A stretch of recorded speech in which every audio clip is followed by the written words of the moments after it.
We're going to talk about a huge rice donation to Arkansas families, an update on the Farm Bill, and much more on today's episode of the Arkansas iCast, which starts right now.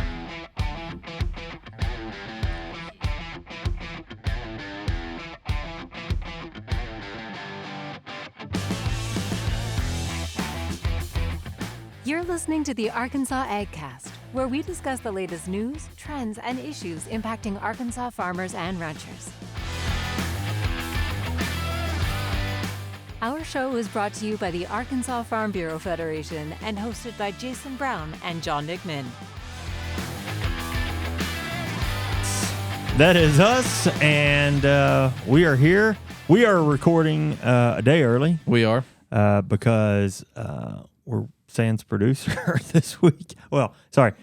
Brian is out on vacation. But after weeks and weeks of complaining, maybe months of Matthew not being here, Yeah, you do complain about that a lot. I finally got him back. Yeah.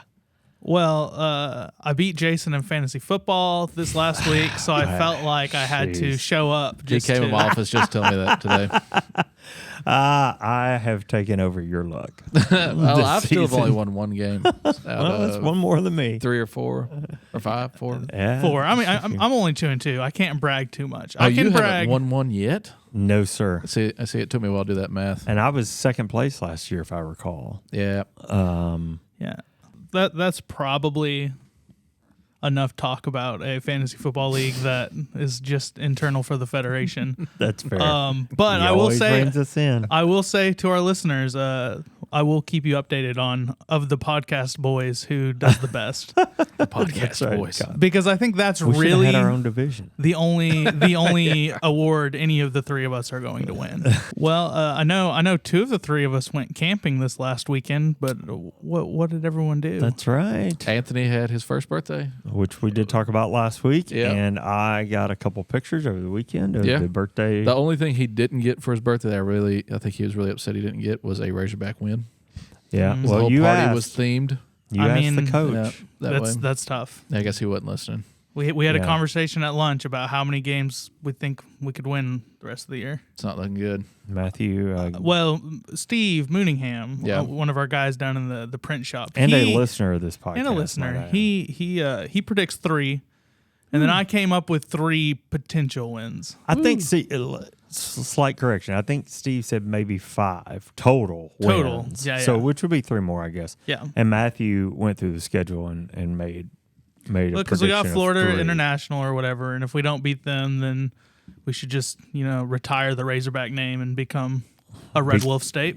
I would be well. surprised if we win a SEC game this year. Now, I feel like Mississippi State, there's a chance. these Sam Pittman teams have been able to, somewhere towards the end of the season, put something together. They always start off late, but I think a whole team and everything, players, coaches, it doesn't Yeah. look good.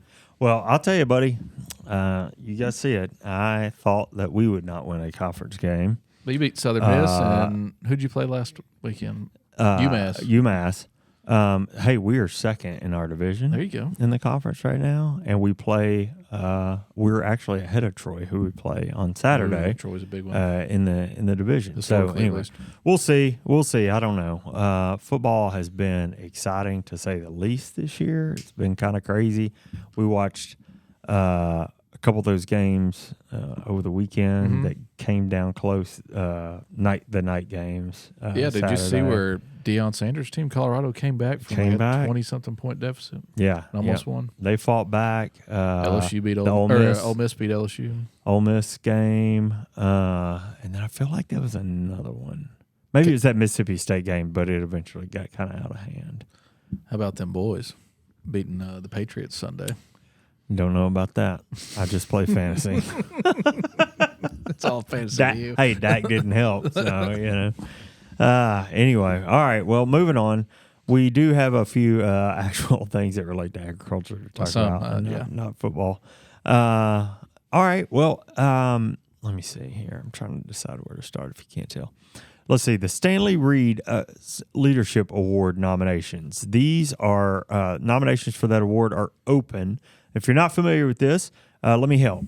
This award honors a Farm Bureau board member between the ages of 36 and 45.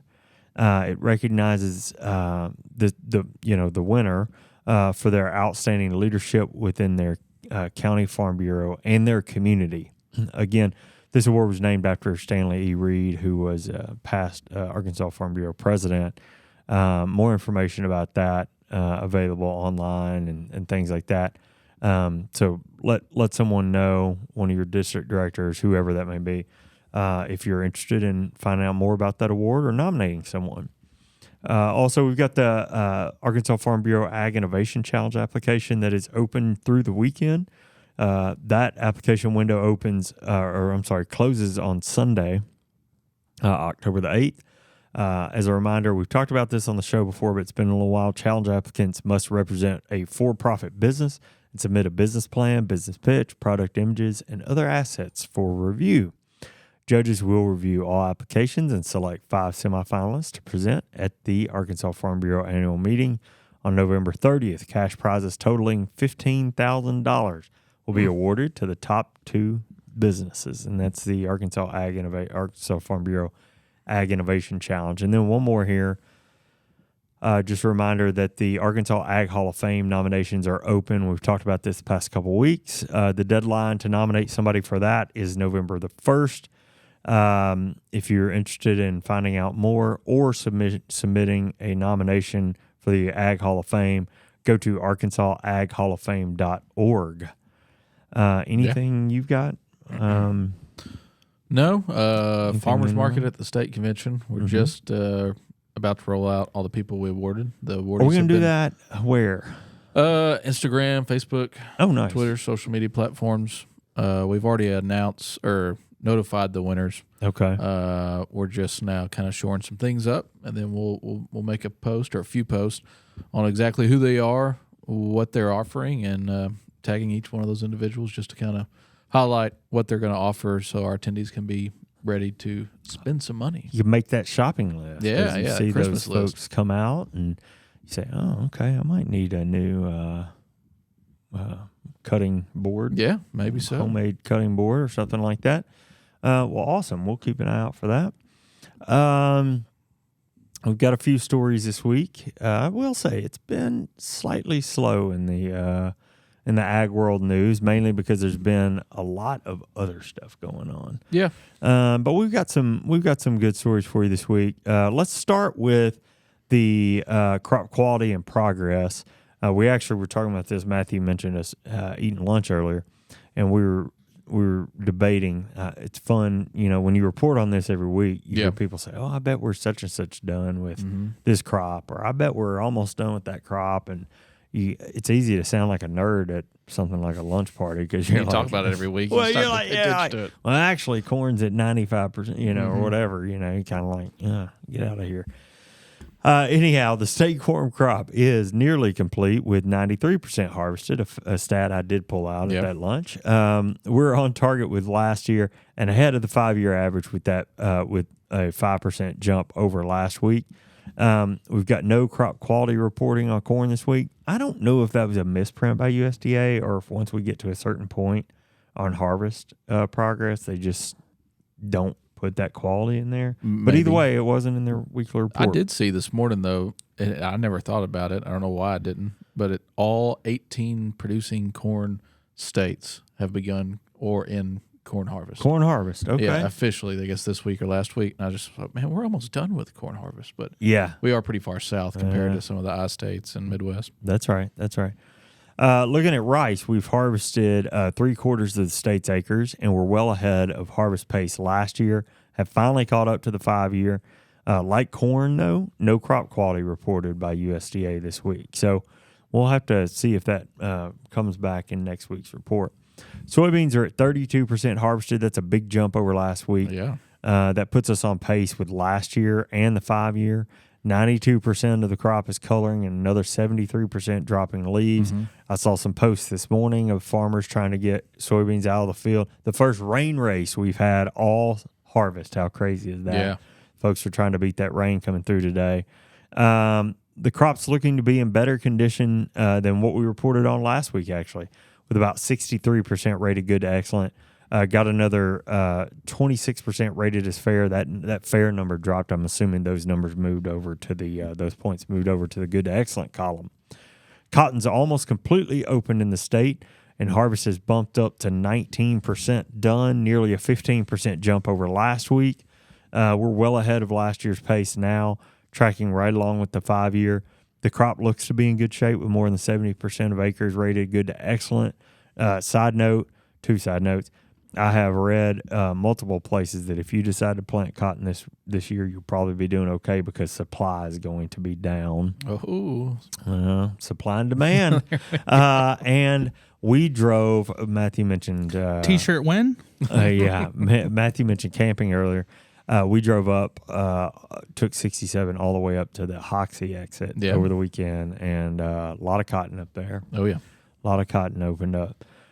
Let's see. We'll wrap up with peanuts today. Speaking of, there is a peanut processing facility right on the interstate there.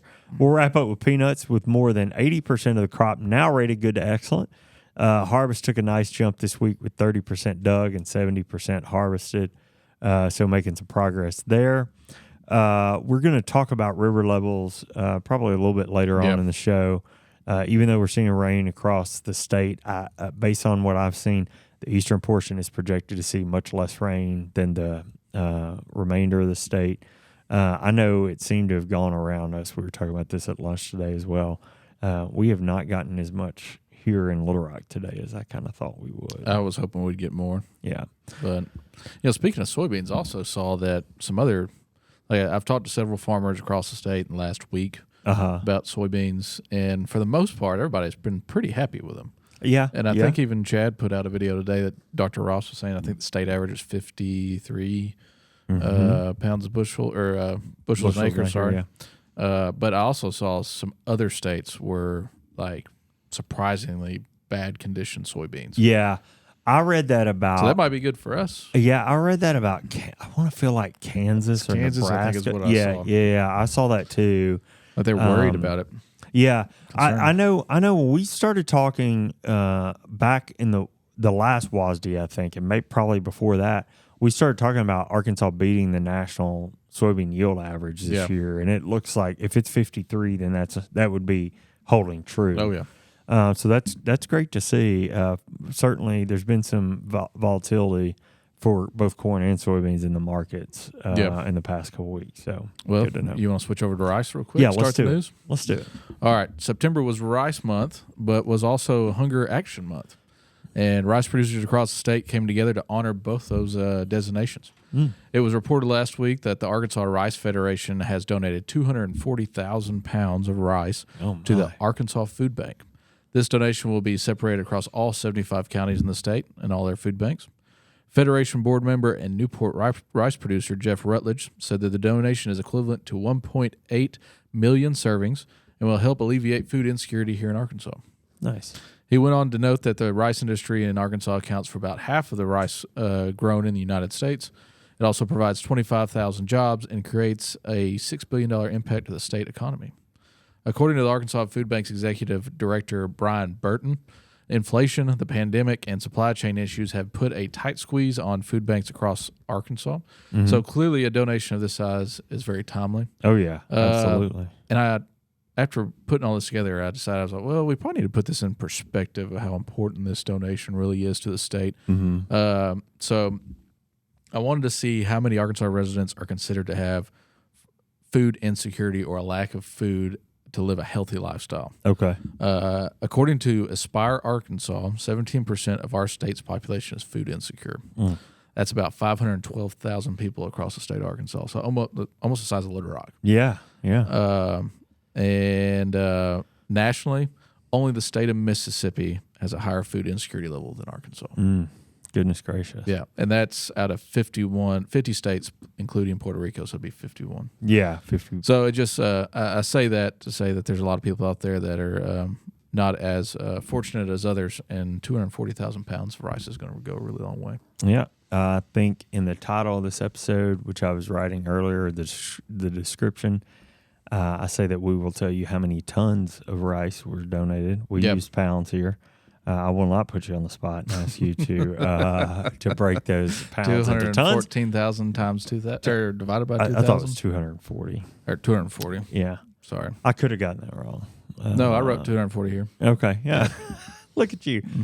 So I if you have done the math, or if you care to challenge us at math, put in the comments how many tons that is. I was going to pull up my calculator, but I did, and it spun my screen all the way around. So I would advise where's my against calculator? oh, come on, Grandpa. Oh, well, move on. Spinning through the iPad. All right. Well, that's good news, and glad to see the Arkansas rice industry come together to donate and make a difference for that group. Well, we briefly mentioned the Farm Bill last week when we were talking about the potential government shutdown. The government did not shut down thanks to action late on Saturday night. We happened to be with some folks, one of which was a federal employee, so they were watching that pretty closely. Yeah. And we passed, so even though we did avoid a government shutdown, we did pass the Farm Bill deadline over the weekend without action, which we sort of knew we were going to do. Let's take a look at reporting from Ranak Patel at KUAR, to get an update from Congressman Rick Crawford. Congressman Crawford spoke on Arkansas Week program from PBS, and he had a wrap-up of that. Speaking of that, like I said, speaking of that government spending plan, Congressman Crawford said the work on the budget had made it difficult to focus on a farm bill. He also said that inflation is making it difficult to get a farm bill passed right now. And he says that, frankly, an extension would be a best-case scenario as it sits.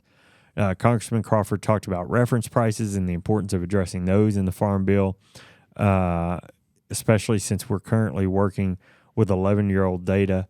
This is something we've heard from Congressman Crawford as a priority many times, as well as Senator Bozeman. It's important to pay close attention to those comments since Crawford serves on the House Ag Committee and Senator Bozeman serves as ranking member of the Senate Ag Committee.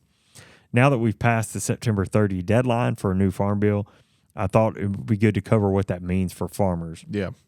Agriculture Dive had an in-depth article on this, and in short, farmers are unlikely, at least immediately, to notice any changes or many changes from a farm bill expiration. One thing to note is that the CRP program, which pays farmers to remove environmentally sensitive land from ag production and plant native species, has expired. Also, provisions around payment limits and livestock funding under EQIP no longer apply, according to the Congressional Research Service. The agreed-upon goal seems to be to get a new farm bill passed by the end of the year. We'll continue monitoring progress and providing updates here, of course. You can always reach out to our team here at Farm Bureau for updates or with specific questions as well. But that's sort of the latest on Farm Bill progress. Man, there's a lot of farmers out there that have CRP ground. Yeah, I know. Just a lot of landowners, you know. Yeah, exactly. So, like I said, there are some speaking of food insecurity, I think SNAP program is continuing as of now. Yeah. So there's certainly a lot of that farm bill that will keep moving forward for the time being. All right, well, let's take a short break from the news. If you've considered running for public office, we've got some great news. Registration is now open for our How to Win Election seminar. That's right. This seminar teaches how to evaluate the candidate and the electorate, build a campaign structure, raise money, and how to get voter attention, plus much more. Jason, fun fact. Oh, yeah? According to the American Farm Bureau, candidates who have been through the program have a 75% winning percentage. Ooh, that is fun. The seminar takes place right here at our office on October 17th and 18th, and registration is already open. It only costs $225 to attend, and that includes classes and meals. That's right, we're going to feed you. To learn more, you can register at arfb.com, and you better get on it because registration closes on October the 13th, which is just next week. All right, well, I think that wraps it up for How to Win Election. How about we get back to the news? Yeah. I think it's you. One last story. Let's do it. We kind of get in the Mississippi River deal. Yeah.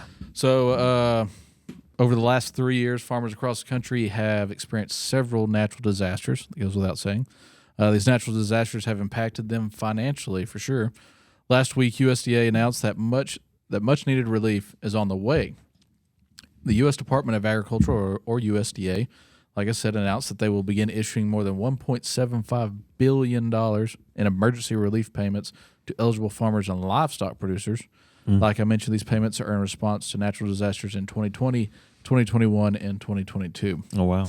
Specific to livestock producers, through the Emergency Livestock Relief Program, or ELRP, FSA will issue more than $581 million in 2021 and 2022 due to drought and wildfire emergency relief to eligible ranchers.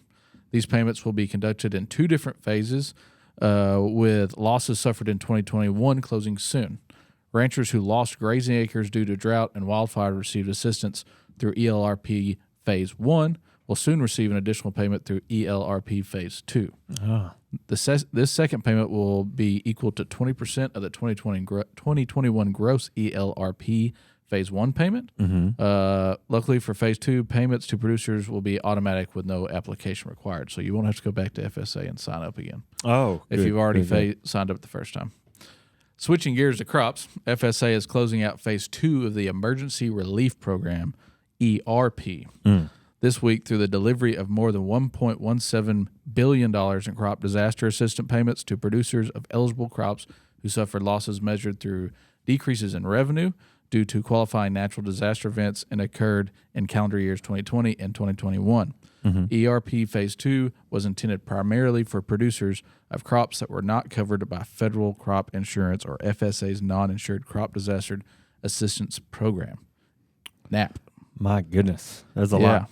That's the federal government for you. So, but I thought the last part was pretty interesting. That a lot of our producers, especially specialty crop producers, especially crop producers, their NAP's kind of the only thing out there for them. Yeah. So and it doesn't. NAP helps. It's going to cover your costs, but it's not going to help you recover any revenue that you lost because of that natural disaster. Right. So this additional assistance from NAP or overlapping NAP is going to help quite a bit. Will help with that. Yeah, It starts to kind of backfill it. Yep. Well, that's interesting. Weather has been such a challenge. I mean, it, really always has been, but a unique set of challenges. In these past few years, as you can see by this. So that's interesting, and really too. I know we talked about rain a minute ago, but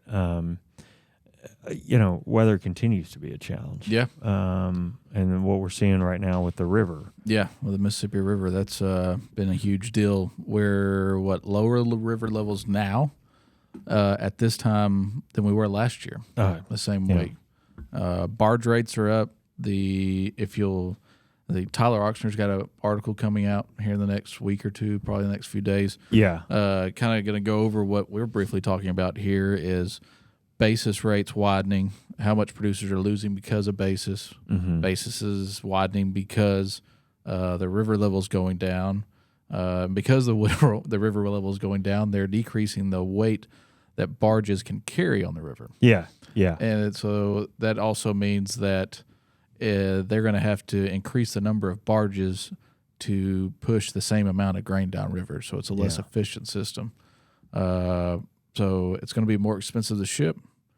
In turn, creates less price the farmers are going to receive for their crop unless they can hold on to it. Yeah.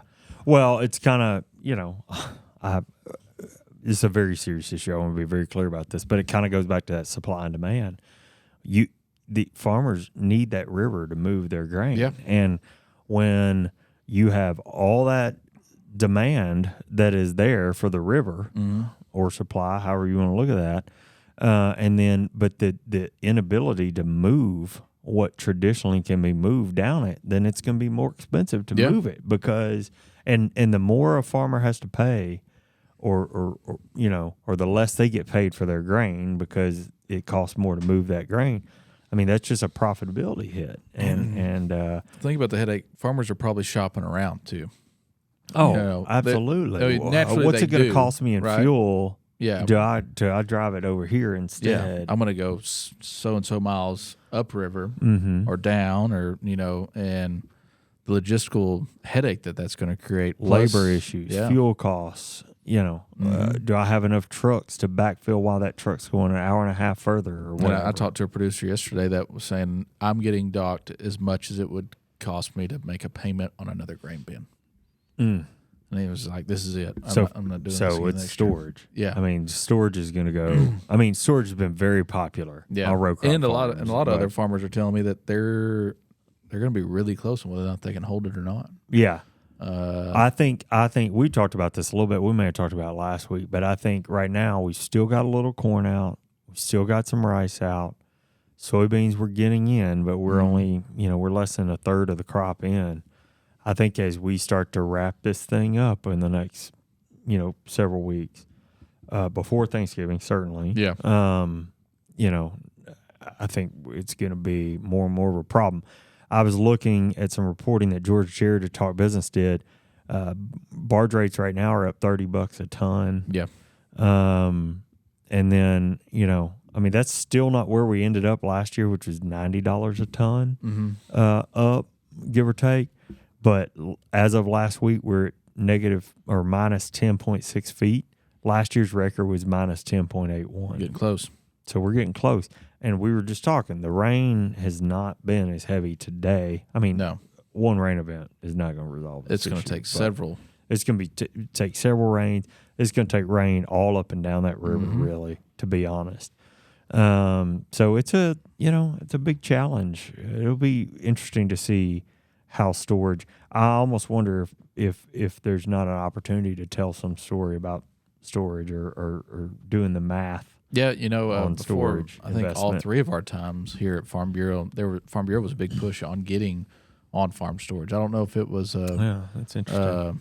through grant money or government funding. I'm not real sure, but a lot of the funding out there right now, not funding, but storage, didn't used to be there. Yeah. Until like the last it's 10 years. Yeah, I you would know? say it's a new development. I mean, new is relative, but yeah. Anyway, that's interesting. Well, we'll continue watching that. I don't think the story is going to change before we get set back down in these chairs next week. But certainly we'll Imagine we'll if let know you we do. booked $6 corn. How happy you'd be about that right now. Yeah, yeah, yeah, exactly. All right, well, that's pretty much the news this week. Matthew, you always bring a unique spin. With you What is today? today. Well, today's Wednesday. We're technically a day early. No, I know. But what is today, the day we're recording? Today is October the 4th. Oh, it's National Cinnamon Roll Day. It is Is it? National Cinnamon Roll Day. It Wow. is. And I am a proponent of how stupid it is that there are national days for Marketing. everything. It's marketing, man. It is very much marketing. He said proponent, not opponent. Yeah, I guess I'm an opponent, huh? Oh, yeah. Anyways, Jason was nice enough to bring the PR department some cinnamon roll donut things this Look at morning you. that were very good. Wow. But You going to bring them cards on Valentine's Day, too? Yeah, buddy. Come on. in that fashion, as I always bring some rural restaurant recommendations, which this week's are going to be semi-rural, we'll say. Okay. I was gonna say 3 places where I think have great cinnamon rolls, Oh. but with other things too. Okay. And we'll start out in my hometown because I always like shouting out the hometown you do. restaurants. Is old Neighbor's Mill. If Okay. you've ever been to Neighbor's Mill, there going into town, Not. it's right on the highway going to Branson. That's but way up there. they do baked goods and stuff, and one of those baked goods happened to be a really good cinnamon roll. Good cinnamon roll. They're very, very good. Though when I go there and get a baked good, it's more for the muffins. Yeah. For me, Yeah. they have got a pumpkin muffin. Around fall right now, that is Pumpkin spice is out and about. incredible. Hey, I'm basic. I like Yeah. some pumpkin spice. Do Yeah. you really? Yeah. Number 2, second. I have. Let me say. I Okay. have written down a cinnamon roll winner, Hmm. and I'm just writing it down in case it makes your list. It probably I won't. want to break. Okay. All right. I don't consider these. Honestly, I don't know. Number 2 We'll see. though. Yes. Going over to White County, okay. Wild Sweet Williams Bakery. I've heard of this place. I've Wow. never It- been. Sweet. It is incredible. First of all, I would just like to say Cersei has an incredible food scene. Yeah. It's right next to Nightfire. Oh. It's a building. There's a building between the two. Okay. But they've got a cinnamon roll that it's really meant to be shared, but it is larger than my head. I wouldn't have any Unironically, issues with that. it is unfortunately. larger than my head. Well, I'd take it right now. They have a coffee cinnamon roll too, Oh, yeah. and incredible. Though again, I will say when I go to Wild Sweet Williams, I'm more worried about they've got kolaches, and those are Yeah. top notch. Big guy. Specifically, the savory ones. They've got some savory ones there. Oh, nice. But also very good cinnamon roll. And then number 3, coming to us, to our town of Okay. Little Rock, I'm going to shout out the old Croissanterie. Oh, yeah. I've not Never been been there. there. Again, another place, not cinnamon rolls, not the thing, Uh-huh. but they have good cinnamon rolls. Okay. But their croissants, as you know, the name would suggest, incredible. The Croissanterie. Yeah. Croissant. I don't. This isn't something I like go looking for, cinnamon rolls at restaurants. But Yeah. I will say is it Boulevard Bread Company in Fayetteville Yeah. off Gregg Street? Their I didn't know cinnamon they had a roll is- location up there. Yeah, is outstanding. Yeah. Yeah. Is it Boulevard Bread over there by Pack Boulevard. Rat? There's a boulevard here in town. I mean, Boulevard started here, Oh, but no, it's not Boulevard then. I don't know. Well, now we're going to have to cut this whole bit. No. 'cause- no, I'll we're figure not. it We're out. gonna figure it out. We're gonna figure it out. Well, let me tell you the one that I wrote down and Okay. see. Tell me if you know it. Ferguson's. Have you ever been to Ferguson's the in Marshall? yeah. Right before, or Yep. right? Is it right after the bridge? Yeah, that one's right. Ferguson's is right after the bridge. Yeah, right after the bridge. If you're coming from here, Yeah, yeah. That's another top. That's the Stone size Mill. of the head. Stone Yeah, Mill. they- Stone Mill. Stone Mill. Okay. Yeah. Oh over there by yeah. Pack Rat. Yeah. The thing about Ferguson's that I've always thought is hilarious. Mm-hmm. As you're driving into Marshall, Mm-hmm. there's a billboard, Yeah. and on that billboard is a cinnamon roll that is half of the billboard. Like it is ginormous. Yeah. And the billboard says something to the effect of actual size or something like oh, it is that's pretty funny. it's specifically like actual size of the cinnamon roll, and it is half of the billboard. And you go to Ferguson's, and I mean, no, it's not that big, but it's good size. I mean, it'll fill 4 people up if you Yeah. We to. Ferguson's is like a locally owned version of a chain, and I appreciate the shopping around in the store and eating. Yeah. Where's this? Sorry. This is in Marshall. Right on the other side of the Buffalo River as you're going to yeah. Harrison. I've never been there, but If yeah. you were leaving here and driving like to Marshall, once you cross the river, it'd be right there on the right. Yeah. If you're ever up it's, there, it's right worth by a stop. Corsi's, which is a big smoked meat place. Mm-hmm. And then Leslie, which is right next door to Marshall, has that little bakery, Serenity. Serenity Yeah, Bakery. yeah, that's out I on don't the know about their highway. cinnamon rolls, but they do have good cakes and pies and cheesecake and Yeah. The challenge with them is Catching them whenever when we're they're headed, but when we're headed up there or back, like it's usually with the camper. And it's yeah, you can't park there with it's a like camper. You can't park there. Not a whole lot But around. I think there may be a couple farmers markets here that run their stuff, like their breads at least. Yeah. Anyway, always a good reason to have a cinnamon roll. Yeah. Speaking of, this cooler weather, somebody's gonna have to cook chili soon, and to me, Cinnamon roll with chili. roll goes right there with the chili. The Arkansas public school system has failed you. I was just about to say That's a in school. elementary school. I actually think we talked about this last year on Did the we show. really? When you said that, I was like, "Why does that sound so?" But familiar? it's And definitely cheese, a little block of cheese. it is a legitimate failing of the Arkansas public school system that they have ruined an entire generation to think, yeah, you eat a cinnamon roll with a big old pot of chili. bowl of chili. There's never a wrong time for a cinnamon roll. Let's be very clear about that. And I'll say this: all these places I've talked about are great, but it's hard to beat a just good homemade cinnamon roll. Cinnamon roll. Yeah. The best part of a cinnamon roll is smelling it as it's in the oven. To Ain't me, that the truth? Is that the best part of waking up? Oh, come on now. If I'm somewhere where cinnamon rolls are baking, yes. Yes, absolutely. All right, well, go do us a favor. Go take this rainy day. Tomorrow's going to be rainy too. Grab you a cinnamon roll, maybe cook a pot of Bowl chili. of chili. Give us a cheers us that chili bowl. And, Or if you kick have back if you have a cinnamon roll at some restaurant that you really like, shout it out in oh the yeah, comments. tell us for sure. Yeah. yeah. do that. All right. Well, that wraps up the news for this week. Thanks for following along with the Arkansas AgCast. We're grateful for you taking the time to watch and listen. Remember, you can catch new episodes of the show every Thursday afternoon. Find video episodes on Facebook and YouTube. Listen to the audio version wherever you listen to podcasts. That's right. And make sure you subscribe and leave us a review when you have a few extra minutes. The Arkansas AgCast is brought to you by Arkansas Farm Bureau. I'm Jason Brown. I'm John McMinn. And we'll see you next week.